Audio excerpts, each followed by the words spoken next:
안녕하십니까. 월급쟁이 주식 투자 유튜버요. 오늘 여유있게 부자 되기라는 주제를 가지고 찾아뵙게 되었습니다. 현재 시각 6월 21일 오후 5시 13분입니다. 여유있게 부자 되기란 주제를 시작하기 전에 잠시 저의 포지션을 보여드리고 수익률 보여드리겠습니다. 보여드린 이유는 뭐 어떤 분들에게는 자랑이 될 수도 있고 어떤 분들에게는 아예 저 정도 같고 라고 생각되는 부분이기도 하지만 제가 이게 보여드리는 거는 그런 결과를 원해서가 아니라 제가 말씀드리는 게 어느 정도 근거가 있고 제가 추구하는 방향과 마찬가지로 저의 투자 포지션이 마찬가지로 가고 있다는 것을 보여드리기 위해서입니다. 그러면 어차피 지금 말씀드리는 내용은 이 앞전 영상에서도 계속 말씀드렸기 때문에 간단하게 넘어가겠습니다. 저는 이쪽 미래의 셋에서 2019년 6월 1,800만원 정도를 시작으로 해서 2020년 6월 2020년 5월에 계좌를 이동하기 시작했습니다. KB증권으로. 최대 금액은 2020년 4월에 6천만원 정도까지 갔었습니다. 그리고 수익률은 2019년 8월에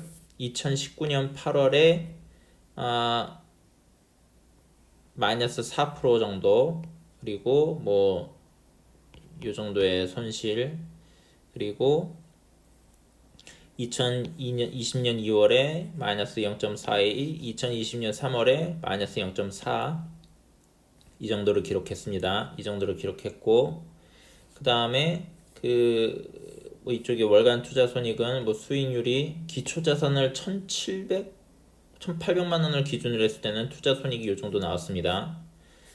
그리고 이쪽에 보시면은 5월 달부터 6월 18일까지 2달 안 되는 기간 동안의 수익률은 7.93%, 뭐 요정 손익금액 600만 원 정도 나왔고, 결제 기준은 3월 19일부터 6월 19일입니다. 하지만 개설 시기가 4월 말인가 그랬기 때문에 3월 달 거는 없습니다. 그리고 4월 달에도 실질적으로는 투자가 본격적으로 진행되지 않았기 때문에 수익률과 비교를 했을 때 손익금액이 그다지 뭐 작습니다. 어쨌든 이런 상태입니다.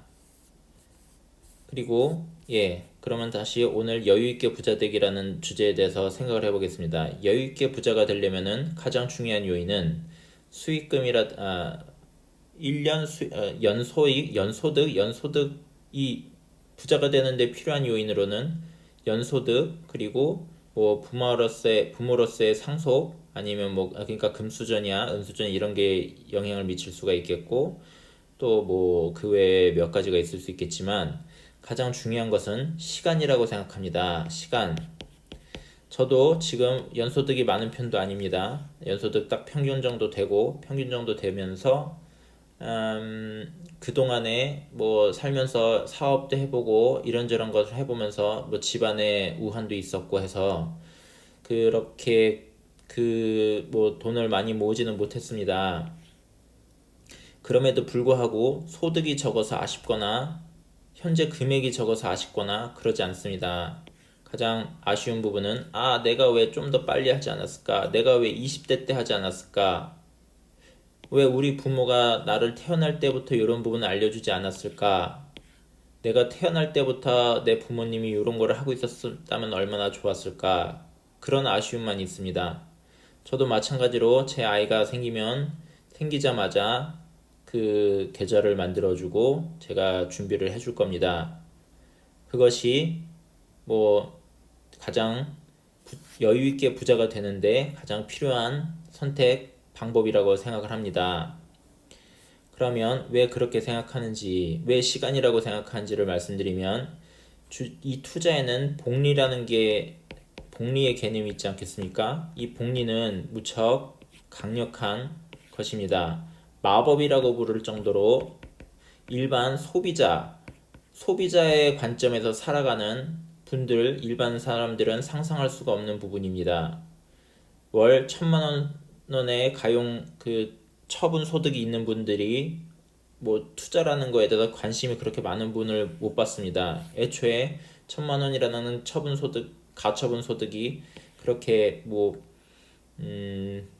영향력이 없다라고 생각하시는 거가 잠재적으로 깔려있기 때문이 아닌가 싶습니다. 존리 대표님도 말씀하셨지만 애초에 부자가 될 수 없다라고 생각하기 때문에 나오는 행동들이지 않나. 예를 들면 욜로 같은 것들 말씀이시죠.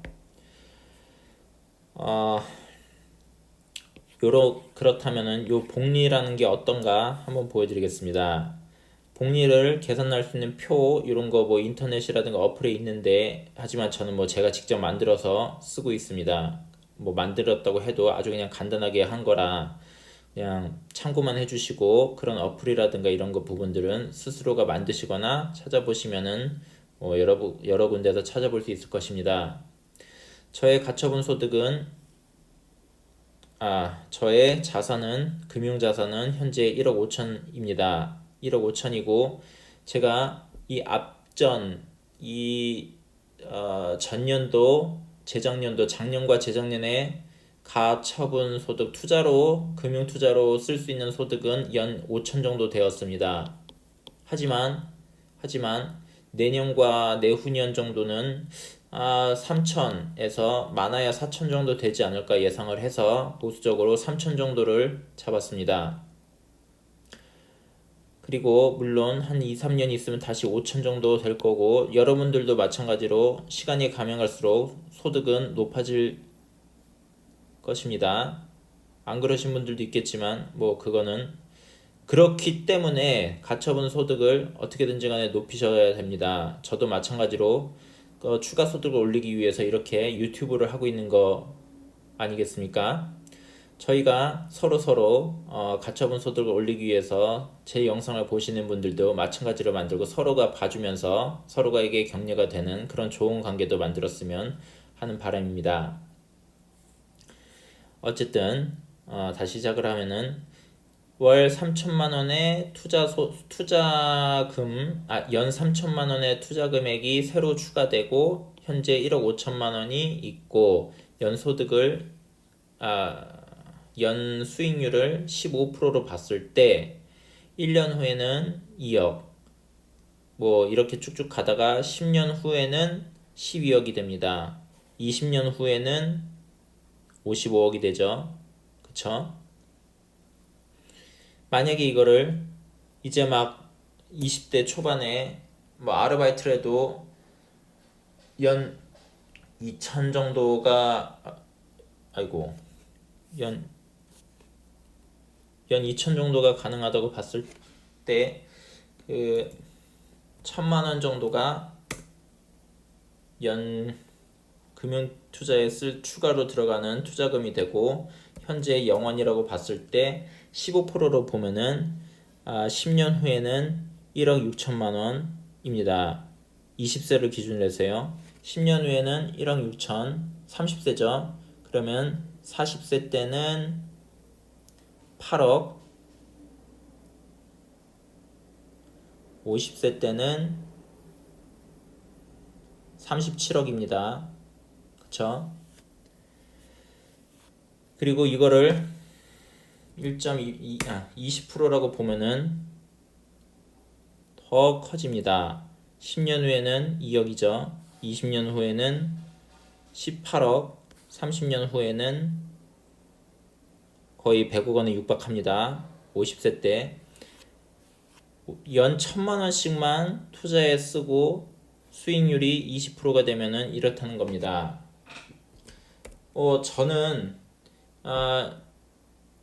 이렇게 투자 수익률을 볼 때 평상시에 10에서 20% 사이, 그리고 그 금융위기 이런 폭락장에서 오히려 20에서 30% 사이를 보고 있습니다. 예상 수치를. 다행히 운이 좋아서 예상 수치를 넘어서 40% 정도가 되긴 했지만 15개월 동안에 이 표를 보시면서도 아시겠지만 저희가 수십억대의 자산가가 되기 위해서 현재 추가 소득이 연소득이 그렇게 큰 장애가 되지 않는다는 것은 이거를 보시면 확인이 되시겠습니다. 20%의 소득이라는 것은 그렇게 쉬운, 제 기준에 봤을 때는 그렇게 쉬운 부분은 아니긴 합니다만, 사람 앞날 어떻게 알겠습니까? 일단 제가 볼 때는, 그러니까 아까도 말씀드린 대로 여유 있게 부자가 될 수 있습니다. 지금 본인의 연소득이 적다고 포기하시거나 어떤 급한 마음에 조급한 마음에 쉽사리 어떤 투자 리딩방이나 이런 데 가서 사기를 당하거나 아니면은 그 단타에 가시거나 하지 않았으면 좋겠습니다. 단타는 확률이 낮습니다. 안 된다가 아닙니다. 단타는 여유롭지 못합니다. 단타를 하는 사람의 삶을 보시면은 그다지 여유롭지 못하다는 걸 아실 겁니다. 만약에 그렇게 여유롭지 않은 그런 모습과 심리적인 어떤 그 평지풍파를 견디실 수 있다면 그쪽으로 하시는 게 좋겠지만, 지금도 1,000만원, 2,000만원을 갖고서 단타를 하시는 것도 여러 가지로 심리적으로 부대끼시는 분들 많은데, 나중에 이런 금액이 10억, 20억, 30억, 40억, 50억으로 갔을 때 과연 버티실 수 있겠습니까? 만약에 버티실 수 있고 여전히 여기에서 말하는 제가 얘기하는 10%에서 20%의 이익 이상의 이익을 누릴 수 있다라고 생각하시면은 단타를 하셔도 무방하겠으나, 어쨌든 간에 상대적인 차이는 있습니다.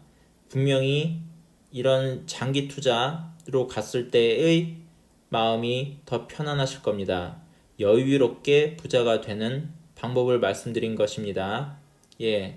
여유롭게 하시고자 하신다면은 그 단타보다는 장기 투자 쪽이 맞다라고 생각을 합니다. 장기 투자에 대해서도 여러 가지 구체적으로 얘기를 나눌 것들은 있습니다. 장기 투자 하지만 사람마다 장기 투자에서도 여러 가지 어떤 그 컨트롤하는 부분에 있어서 많은 차이가 납니다.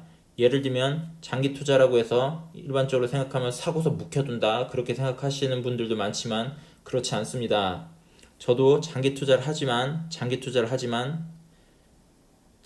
했다면 그런 식으로 사고 묵혀둔다는 식으로 했다면 3월달에 마이너스 4%가 되지는 않았을 겁니다. 마이너스 최소 30% 이상이 됐겠죠.